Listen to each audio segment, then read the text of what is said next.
ان دنوں میں 8ویں میں پڑھتی تھی اور ایک روز جب اسکول جانے کو تیار ہو رہی تھی اپنے محلے کی مسجد سے ایک اعلان سنا کہ ایک بچی تولیے میں لپٹی کھجور کی باسکٹ میں ایک صاحب کو ملی ہے، اگر اس بچی کا کوئی وارث ہے تو فوراً پہنچے۔ قصہ یہ تھا کہ مسجد کے سامنے ایک پھل فروش دن بھر پھل فروخت کرتا تھا، چند خالی کھوکھوں پر کھجور کے ٹوکرے رکھ کر ان میں پھل سجا دیتا۔ گزرنے والے وہاں ٹھہر کر اپنی ضرورت کے مطابق پھل خرید کر آگے بڑھ جاتے۔ وہ جب مغرب کے وقت کام بند کرتا تو بچے ہوئے پھل ایک ریڑھی پر رکھ کر گھر لے جاتا، لیکن کھجور سے بنے ٹوکرے وہیں پلاسٹک سے ڈھک دیتا اور ان کو نیچے رکھے لکڑیوں کے کھوکھوں سے باندھ کر چلا جاتا۔ اس روز نماز فجر ادا کرنے کے لیے آنے والے ایک شخص کی نظر پھل فروش کے ٹھیلے پر پڑی۔ اس کے ٹوکروں کے ساتھ ایک باسکٹ میں سے کسی ننھے بچے کی رونے کی آواز نے نمازی کو اپنی طرف متوجہ کر لیا۔ وہ حیران ہوا کہ باسکٹ میں پھل فروشی کا کوئی سامان نہیں ہے، بلکہ ایک نوزائیدہ بچی تولیے میں لپٹی ہوئی غالباً بھوک کی وجہ سے رو رہی ہے۔ اس نے دوڑ کر مسجد کے امام صاحب کو مطلع کیا۔ امام صاحب نے فوراً مسجد میں اعلان کر دیا کہ اگر کوئی وارث ہے تو آ کر بچی کو لے جائے۔ کوئی وارث ہوتا تو آتا، شاید حقیقی وارث خود ہی بچی کو اس کیفیت سے دوچار کر گئے تھے۔ یہ اعلان سن کر محلے کے بہت سے لوگ وہاں اکٹھے ہو گئے۔ انہی میں ہمارے پڑوسی مہربان ملک صاحب بھی تھے، جن کی بیوی نرم مزاجی اور رحم دلی کے باعث مشہور تھیں۔ جن صاحب کو بچی ملی وہ بھی مسجد کے سامنے ہی رہائش پذیر تھے۔ اسد ان کا نام تھا۔ ملک صاحب کی بیوی نے انہی کو دوڑایا کہ اگر بچی لاوارث ہے اور اسد صاحب اس کو نہ رکھنا چاہیں تو اس معصوم کو ہمیں دے دیا جائے، میں ایک ماں کی طرح اس کی پرورش کر لوں گی۔ انہوں نے انسانی جذبہ ہمدردی کے سبب یہ کہا تھا۔ بچی کو دیکھا تو ہر کسی کو اس پر پیار آیا۔ بمشکل 2-3 دن کی تھی، خوبصورت سی فراک پہنے ہوئے صاف ستھرے تولیے میں لپٹی گئی تھی۔ امام صاحب سے اسد صاحب نے استدعا کی کہ یہ بچی یہاں سے گزرتے ہوئے مجھے ملی ہے۔ اعلان کروایا کہ شاید کوئی وارث یہاں قریب ہو، اگر کوئی نہیں آتا تو اس بچی کو آپ مجھے دے دیں۔ میری ایک بچی ہے اور آپریشن میں پیچیدگی کے سبب اب میری بیوی مزید اور اولاد جنم نہیں دے سکتی۔ ہمیں یہ بچی دوسری اللہ تعالیٰ نے دی ہے، گھر میں ہماری 2 بیٹیاں ہو جائیں گی۔ تھانے میں رپورٹ درج کروا دی گئی مگر کوئی وارث نہ آیا۔ ایک روز ملک صاحب کی بیوی خود گئیں اور اسد کی بیوی سے اصرار کیا کہ یہ بچی آپ ہمیں دے دیں، لیکن بیگم اسد نے انکار کر دیا۔ کئی روز آس پڑوس کے لوگ ادھر ادھر کے رہنے والوں میں یہ قصہ مشہور رہا۔ پھر وقت کے ساتھ ساتھ لوگ سبھی اس قصے کو بھول گئے، مگر یہ بچی جس کا نام مہوش رکھا گیا تھا اسد صاحب کے ہی گھر میں پرورش پا رہی تھی۔ اسد صاحب کی بیوی نے اس پھول سی کلی کی بہت پیار اور توجہ سے پرورش کی، اپنی بچی سے بڑھ کر اس کا خیال رکھا۔ اس خاتون کے طرز عمل سے لوگوں نے یہی سمجھ لیا کہ یہ بچی واقعی انہی کی ہے۔ سوائے چند پڑوسیوں کے باقی لوگوں کو اب یہی معلوم تھا کہ اسد صاحب کی 2 لڑکیاں ہیں۔ اسد صاحب شہر میں معزز مقام رکھتے تھے، اس وجہ سے بھی لوگوں نے اس لاوارث بچی کے بارے میں زیادہ چرچا نہ کیا۔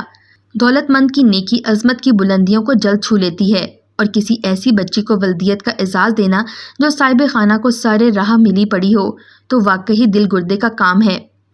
اسد صاحب نے کسی بات کی پرواہ نہ کی۔ لوگ اگرچہ ایسے بچوں کو قبول کرنے میں عار سمجھتے ہیں، مگر ان میاں بیوی نے تو دل سے مہوش کو قبول کر لیا تھا۔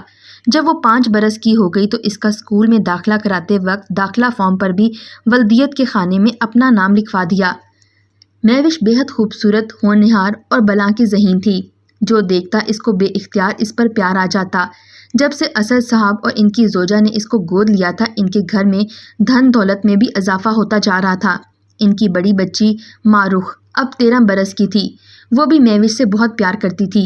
یہ اس لڑکی کی خوش نصیبی تھی کہ ان حالات میں گود لینے والوں کو حقیقی والدین جیسا پیار اس لاوارث کو ملا تھا، اور اب وہ لاوارث نہ رہی تھی بلکہ اس کا وارث معاشرے میں ایک باعزت مقام رکھتا تھا۔ البتہ بیگم اسد اس معاملے میں بہت چوکنی رہا کرتی تھیں۔ کبھی کوئی مہوش کو اس کے ماضی کے بارے میں آگاہ نہ کر دے تبھی وہ اس کو آس پڑوس میں بھی اکیلے نہ جانے دیتی تھیں، جہاں جاتی اپنے ساتھ رکھتیں۔ رشتہ داروں کو بھی سختی سے منع کر دیا تھا کہ کوئی بھولے سے بھی اس بات کا ذکر نہ کرے کہ مہوش ان کی حقیقی اولاد نہیں بلکہ لے پالک ہے۔ میٹرک پاس کرتے ہی مارخ کی شادی کر دی گئی، اور جب مہوش نے اسکول کی تعلیم مکمل کر لی تو اسد اور ان کی بیوی کو اس کی شادی کی فکر نے آ گھیرا۔ مہوش نے کالج میں پڑھنے کی خواہش ظاہر کی تو اسد صاحب نے سوچا، ہم نے پالا اولاد کی طرح ہے، پھر بھی زمانہ کب کس کو معاف کرتا ہے۔ آج ہم زندہ ہیں کل نہیں رہیں گے، اور کوئی بدخواہ بچی سے اس کے لاوارث ملنے کی داستان بتا دے تو ہماری ساری محنت ضائع چلی جائے گی۔ بہتر ہے کہ ہماری زندگی میں اس کی اعلیٰ تعلیم حاصل کرنے والی خواہش پوری ہو جائے۔ جس شہر میں یہ رہتے تھے یہاں لڑکیوں کے لیے ابھی علیحدہ کالج نہیں بن پایا تھا، لہٰذا جو والدین کو ایجوکیشن میں اپنی بچیوں کو اعلیٰ تعلیم دلوانے میں آڑ نہ جانتے، ان کی بچیوں کو لڑکوں کے کالج میں داخلہ دے دیا جاتا۔ اسد صاحب ایجوکیشن میں مہوش کو داخلہ دلانے سے ڈرتے تھے، مگر ان کی بیوی نے حوصلہ دلایا اور مہوش کو لڑکوں کے کالج میں داخلہ دلوا دیا۔ وہ لائق طلبہ تھی، کلاس میں اول پوزیشن لیتی تھی، تاہم وہ کچھ لیے دیے رہنے والی لڑکی تھی، تبھی مغرور سمجھی جاتی تھی۔ وہ اپنے ہم جماعت لڑکوں سے الگ تھلگ رہتی تھی، بلا ضرورت کسی سے بات نہ کرتی۔ اس کی تربیت میں کسی قسم کی کوتاہی نہیں رکھی گئی تھی، لہٰذا اس کو اپنے والدین کی عزت کا بھی پاس تھا جو اس کی ہر خواہش کو پورا کرتے تھے۔ ایان اس کا کلاس فیلو تھا۔ لڑکیوں میں اگر مہوش کو سب میں امتیاز حاصل تھا تو لڑکوں میں ایان قابل قدر تھا۔ وہ خوبرو پرکشش ہی نہیں، اول پوزیشن لینے والا طالب علم بھی تھا۔ جہاں ساری کلاس ایان سے دوستی کی خواہ تھی، وہیں مہوش اس سے حسد کرتی تھی۔ وہ اس مقصد پر ٹھنی رہتی تھی کہ اکثر ایان اس سے نمبر زیادہ لے جاتا تھا۔ وہ سوچتی اگر یہ کلاس میں نہ ہوتا تب میں ہی اول پوزیشن لیتی۔ وہ اس کو نیچا دکھانے کو زیادہ محنت سے پڑھتی۔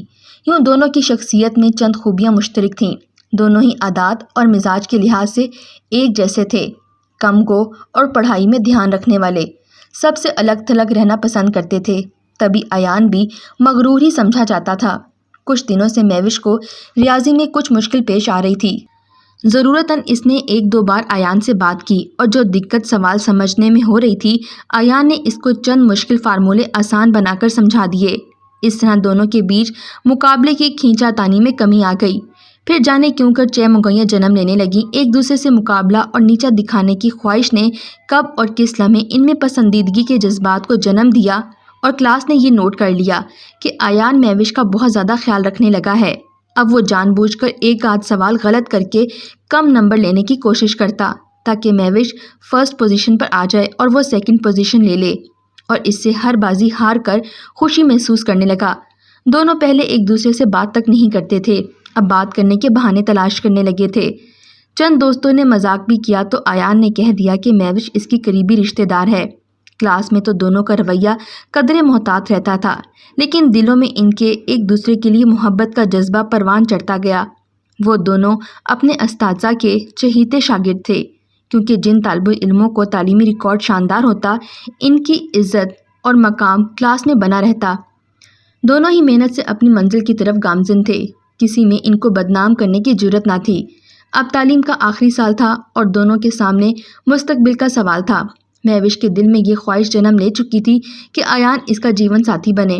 اس کو یقین تھا کہ وہ اتنا اچھا اور لائق لڑکا ہے کہ اس کا نہ صرف مستقبل روشن ہوگا بلکہ وہ ایک بہترین جیون ساتھی بھی ثابت ہو سکتا ہے۔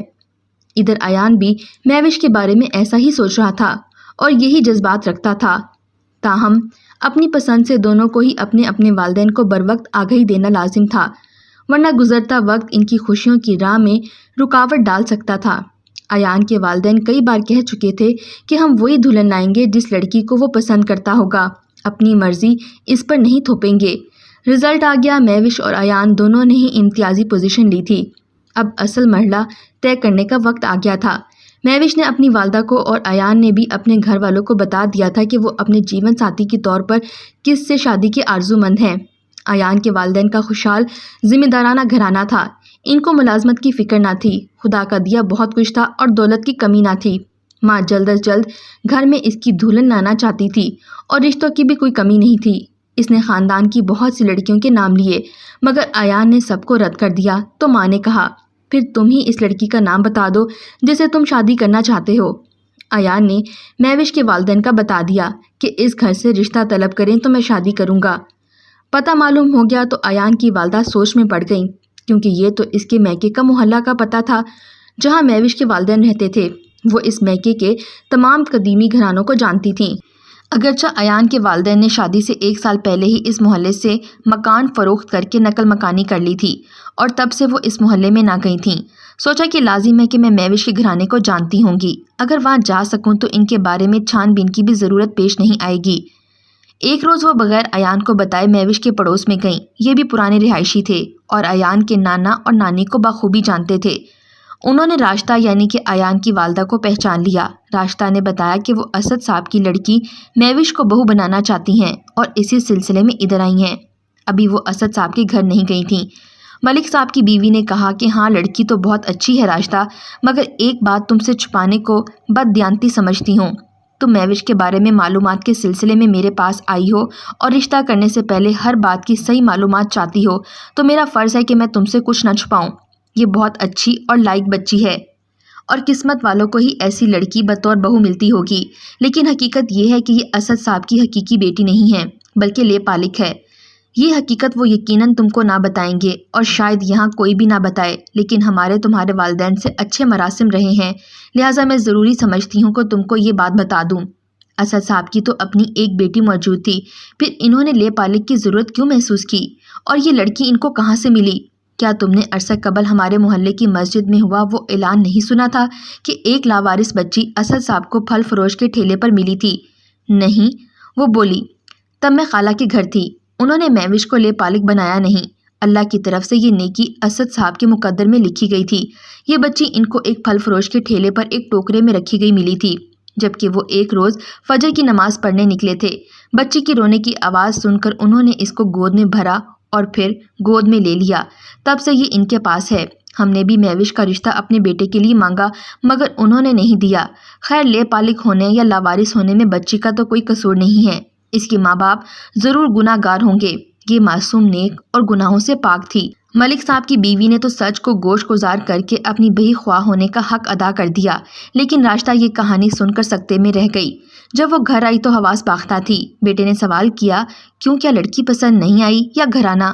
انہوں نے کہا، بیٹے مجھ کو لڑکی کے گھر جانے کی ضرورت نہیں ہے، میرے والدین مدتوں سے ان کے پڑوس میں رہے ہیں اور ہم ان کو خوب اچھی طرح سے جانتے ہیں۔ میری شادی ہو گئی تو پرانے محلے پڑوس میں کبھی جانے کا موقع نہیں ملا۔ آج تمہاری خاطر گئی تھی، مگر میں نہیں سمجھتی کہ وہ لڑکی تمہارے لیے مناسب ہے۔ کیوں ماں، آخر اس میں کیا کمی ہے؟ بدصورت ہے، بدتمیز ہے یا پڑھی لکھی نہیں ہے؟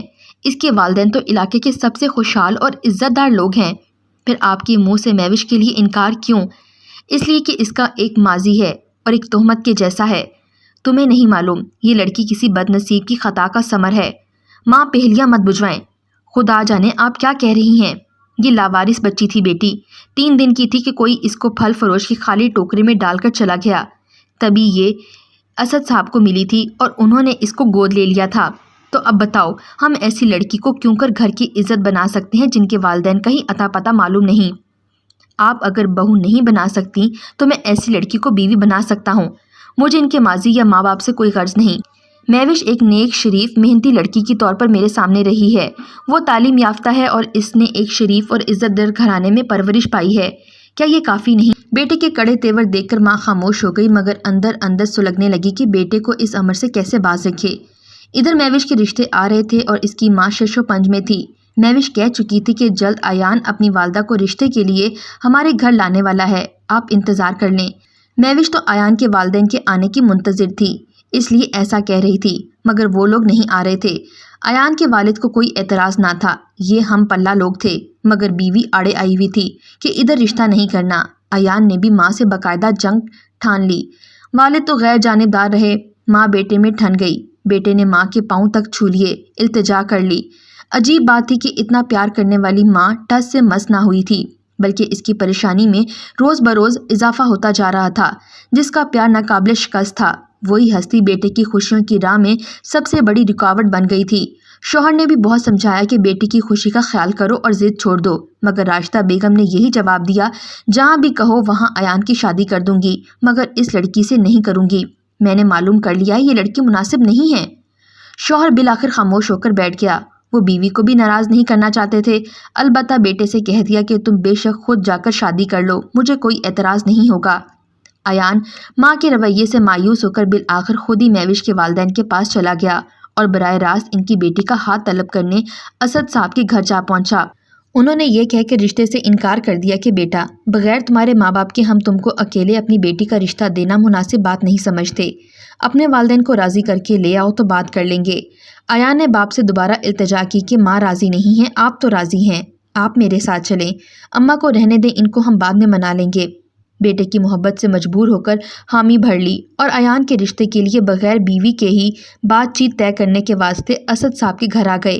ان سے اسد صاحب کی درینہ جان پہچان نکل آئی اور وہ مہوش کا رشتہ ایان کے لیے دینے پر رضامند بھی ہو گئے۔ عورتوں کا معاملہ بعد میں سلجھا لیں گے، ابھی صرف لڑکے اور لڑکی کا نکاح خاموشی سے کر لیتے ہیں۔